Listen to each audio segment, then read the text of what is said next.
Students, നാളത്തെ social science എക്സാമിൽ ചോദിക്കാൻ സാധ്യതയുള്ള ഇമ്പോർട്ടൻ്റ് ആയിട്ടുള്ള മൾട്ടിപ്പിൾ ചോയ്സ് ക്വസ്റ്റ്യൻസ് ആണ് നമ്മൾ നോക്കുന്നത്.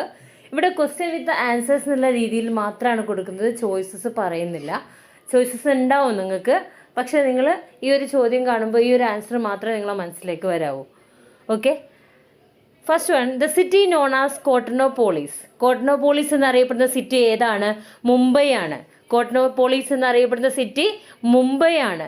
The largest tea producing country, India ആണ് ലാർജസ്റ്റ് ടീ പ്രൊഡ്യൂസിങ് കൺട്രി. ഏറ്റവും കൂടുതൽ ചായ ഉൽപ്പാദിപ്പിക്കുന്ന രാജ്യം എന്ന് പറഞ്ഞാൽ ഇന്ത്യ ആണ്. Dash is the largest producer of rubber in India. കേരളമാണ് ഏറ്റവും കൂടുതൽ റബ്ബർ ഉൽപ്പാദിപ്പിക്കുന്ന സ്ഥലം. India's largest private sector iron and steel industry. ഏറ്റവും വലിയ അയൺ ആൻഡ് സ്റ്റീൽ ഇൻഡസ്ട്രിയാണ് Tata iron and steel company. The first steel industry in public sector.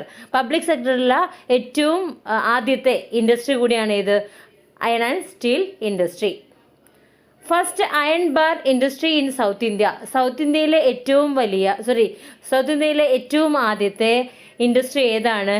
Visvesvaraya iron and steel works limited. Largest coal field in India. ഏറ്റവും വലിയ കൽക്കരി ഖനന പ്രദേശം ഇന്ത്യയിൽ ഏതാണ്? ജാരിയാണ്. Largest oil field in India. ഏറ്റവും വലിയ ഓയിൽ ഫീൽഡ് ഏതാണ്? മുംബൈ ഹൈ ആണ്. Largest oil field in India Mumbai. National waterway in Kerala. കേരളത്തിലെ നാഷണൽ വാട്ടർവേ ഏതാണ്? NW3 Kollam to Kottappuram waterway. ജലഗതാഗതം. Gandhiji's first regional strike. ആദ്യത്തെ റീജിയണൽ സ്ട്രൈക്ക്, അതായത് പ്രാദേശിക സമരം ഏതാണ് ഗാന്ധിജിയുടെ? ചമ്പാരൻ സ്ട്രൈക്കാണ്. Year of passing of Rowlatt act 1919. 1919 Rowlatt act പാസ്സാക്കിയിട്ടുള്ളത്. Law that led to the Jallian Wala Bagh massacre. Jallian Wala Bagh മാസക്കറയ്ക്ക് കാരണമായിട്ടുള്ള നിയമം ഏതാണ്? ലോ ഓഫ് റൗലറ്റ് ആണ്. റൗലറ്റ് നിയമമാണ്. The first national movement of Indian National Congress under the leadership of Gandhi was the non cooperation movement. അതായത് ഗാന്ധിയുടെ നേതൃത്വത്തിലുണ്ടായിട്ടുള്ള ആദ്യത്തെ നാഷണൽ മൂവ്മെന്റ് ഏതാണ്? നോൺ കോപ്പറേഷൻ മൂവ്മെന്റ് ആണ്. ഗാന്ധിയുടെ നേതൃത്വത്തിലുള്ള ആദ്യത്തെ നാഷണൽ മൂവ്മെന്റ് ആണ് ഇത്, non cooperation movement. The event that prompted Gandhiji to call off the non cooperation movement Chauri Chaura movement. അതായത് ഗാന്ധിജി കോപ്പറേഷൻ മൂവ്മെന്റ് നിർത്തിവെക്കാൻ കാരണമായിട്ടുള്ള ഇൻസിഡന്റ് ഏതാണ്? Chauri Chaura incident. Civil disobedience was decided to start in which session of Congress.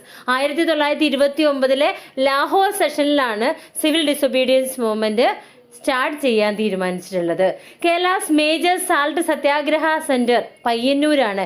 കേരളത്തിലെ ഉപ്പ് സത്യാഗ്രഹത്തിന്റെ പ്രധാനപ്പെട്ട കേന്ദ്രം ഏതായിരുന്നു? പയ്യന്നൂരാണ്. Organisation led by Bhagat Singh, Chandrashekhar Azad, Rajguru and Sukhdev. അതായത് ഭഗത് സിംഗിന്റെയും രാജഗുരുവിന്റെയും സുഖദേവിന്റെയും നേതൃത്വത്തിലുണ്ടായിരുന്ന ഓർഗനൈസേഷൻ ഏതായിരുന്നു? Hindustan Socialist Republican Association. They started the armed revolution republican army.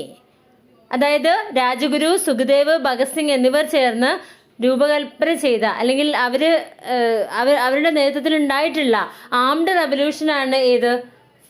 Republican army. The day Bhagat Singh, Rajguru and Sukhdev were hanged March 23, 1931. March 23, 1931 Bhagat സിംഗും രാജഗുരുവും സുഖദേവും തൂക്കിലേറ്റപ്പെട്ടത്. Abhinav Bharat society formed by VD Savarkar. Abhinav Bharat society ആരുടേതാണ്? VD സവർക്കറുടേതാണ്. അനുശീലൻ സമിതി ബരീന്ദർ കുമാർ ഘോഷ്, പുലിൻ ബിഹാരി ദാസ്. ബരീന്ദർ കുമാർ ഘോഷും പുലിൻ ബിഹാരി ദാസും ചേർന്ന് രൂപീകരിച്ച സംഘടനയാണ് അനുശീലൻ സമിതി. ഖദ്ദാർ പാർട്ടി ലാല ഹർദയാലാണ്. ഇന്ത്യൻ റിപ്പബ്ലിക്കൻ ആർമി ആരുടേതാണ്? സൂര്യസെന്നിൻ്റെതാണ്. Congress socialist party was formed under whose leadership? Jayaprakash Narayanan. Congress Socialist Party was formed under whose leadership? J. Prakash Narayan.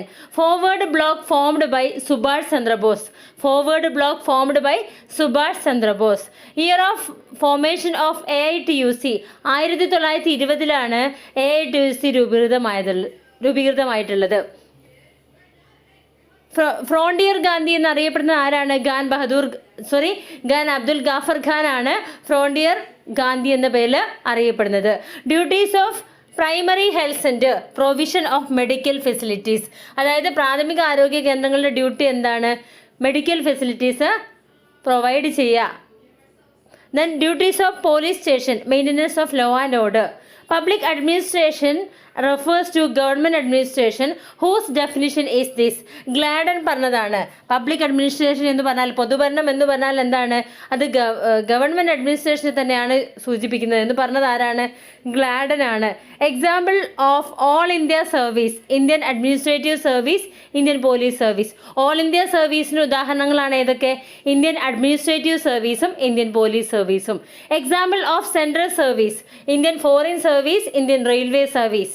Example of central service ആണ് Indian foreign സർവീസും ഇന്ത്യൻ റെയിൽവേ സർവീസും. Example of state service, sales tax officer എന്താണ്? State സർവീസിന് ഉദാഹരണമാണ്. Appointment of chairman and members of the union public service commission by president. Appointment of chairman and members of union public service commission by president. അതായത് ചെയർമാനും മെമ്പേഴ്സും, union public service കമ്മീഷൻ്റെ ചെയർമാനും മെമ്പേഴ്സും തിരഞ്ഞെടുക്കപ്പെടുന്നത് പ്രസിഡന്റിനാലാണ്. Appointment of chairman and members of state public service commission ഗവർണറാണ് state public service കമ്മീഷൻ്റെ ചെയർമാനെയും മെമ്പേഴ്സിനെയും തിരഞ്ഞെടുക്കുന്നത്. Year of enactment of right to information. 2005 ഈ ഒരു ആക്ട് പാസ്സാക്കിയിട്ടുള്ളത്. റൈറ്റ് ടു ഇൻഫർമേഷൻ ആക്ട്, അതായത് വിവരാവകാശത്തിനുള്ള ആക്ട്, നിയമം പാസ്സാക്കിയത് 2005. Year of establishment of central vigilance commission. 1964 central vigilance commission establish ചെയ്തത്. 1964 വിജിലൻസ് കമ്മീഷന് എസ്റ്റാബ്ലിഷ് ചെയ്തിട്ടുള്ളത്. എക്സാമ്പിൾ ഓഫ് ഡയറക്റ്റ് ടാക്സിന് എക്സാമ്പിളാണ് example of direct tax, personal income tax, corporate tax. Personal income ടാക്സും corporate ടാക്സും direct ടാക്സിന് ഉദാഹരണങ്ങളാണ്. Example of indirect tax, goods and services tax. GST എന്തിന് ഉദാഹരണമാണ്? Indirect ടാക്സിന് ഉദാഹരണമാണ്. Central government taxes ആണ് corporate tax, personal income tax, central GST, integrated GST. ഇതൊക്കെ തന്നെ central government taxes ആണ്.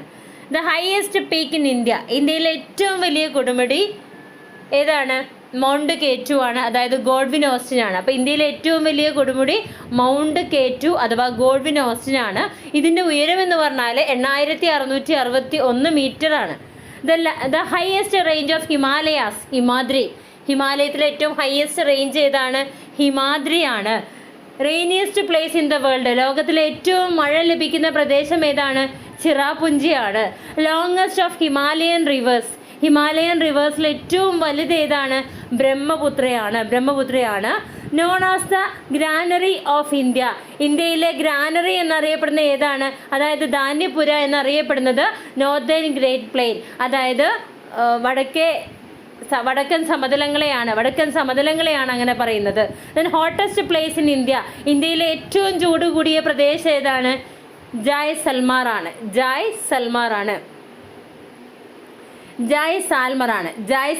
ആണ് ഇന്ത്യയിലെ ഏറ്റവും ചൂട് കൂടിയ പ്രദേശം. Described as a storehouse of minerals. Peninsular പ്ലാറ്റ്യൂവിനെയാണ് മിനറൽസിൻ്റെ ശേഖരം അല്ലെങ്കിൽ സ്റ്റോർ ഹൗസ് എന്ന പേരിൽ അറിയപ്പെടുന്നത്. പെനിൻസുലാർ പ്ലാറ്റ്യൂ അതായത് ഉപദ്വീപീയ പീഠഭൂമിയുള്ള പ്രദേശങ്ങൾ. ലോങ്ങസ്റ്റ് ഓഫ് പെനിൻസുലാർ റിവേഴ്സിൽ ഏറ്റവും ലോങ്ങസ്റ്റ് ഏതാണ്? ഗോദാവരിയാണ്. Highest waterfall in peninsular rivers Jog Falls ആണ് പെനിൻസുലാർ റിവേഴ്സിലെ ഏറ്റവും ഹയസ്റ്റ് ആയിട്ടുള്ള വാട്ടർഫോൾ എന്ന് പറഞ്ഞാൽ. ക്യാപിറ്റൽ ഓഫ് ലക്ഷദ്വീപിൻ്റെ ക്യാപിറ്റൽ കവരത്തിയാണ്. Capital of Andaman and Nicobar islands Port Blair ആണ്. ആൻഡമാൻ നിക്കോബർ ഐലൻഡ്സിൻ്റെ ക്യാപിറ്റൽ എന്ന് പറഞ്ഞത് പോർട്ട് ബ്ലെയർ ആണ്. ഇന്ത്യസ് ഓൺലി വോൾക്കാനോ, ഇന്ത്യയിലെ ഒരേ ഒരു വോൾക്കാനോ അല്ലെങ്കിൽ അഗ്നിപർവ്വതം ഏതാണ്? ബാരൻ ഐലൻഡ് ആണ്. ഇന്ത്യയിലെ ഒരേ ഒരു വോൾക്കാനോ ബാരൻ ഐലൻഡ് ആണ്. Western disturbance is characteristics of which season? Winter season ആണ്.